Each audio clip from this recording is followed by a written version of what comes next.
गव्हाणफाटा परिसरात असलेल्या JWR गोदामाला शनिवार दिनांक 18 एप्रिल रोजी दुपारी सुमारे 2:45 वाजण्याच्या सुमारास भीषण आग लागल्याची घटना घडली।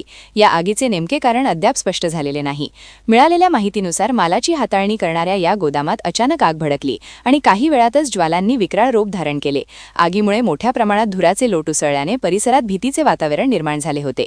गोदामात काम करणाऱ्या कामगारांनी जीव मुठीत धरून बाहेर पळ काढल्याने मोठी जीवितहानी टळली असल्याचे सांगितले जात आहे। आगीची माहिती मिळताच अग्निशामक दलाच्या गाड्या तात्काळ घटनास्थळी दाखल झाल्या होत्या। त्यांनी आगीवर नियंत्रण मिळवण्यासाठी शर्थीचे प्रयत्न केले।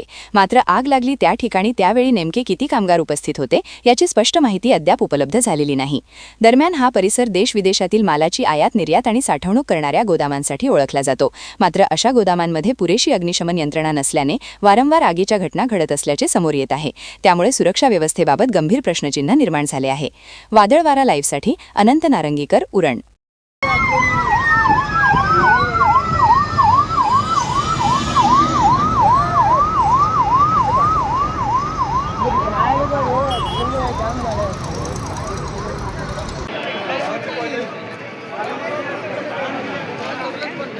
कितने धक्का मारने था एमटी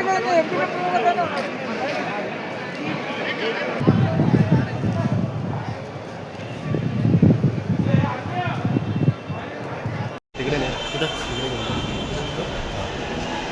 अरे बाबा दुसऱ्या साईडला जातीस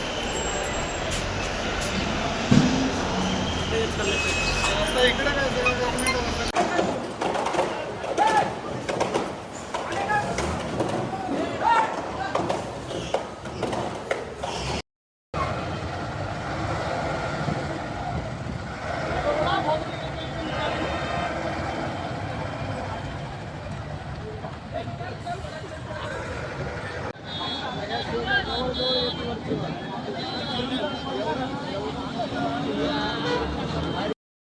नवी मुंबई व रायगड जिल्ह्यातील ताज्या बातम्या आणि घडामोडींसाठी सबस्क्राईब करा वादळवारा लाईव्ह चॅनल आणि दाबा बेल आयकॉन।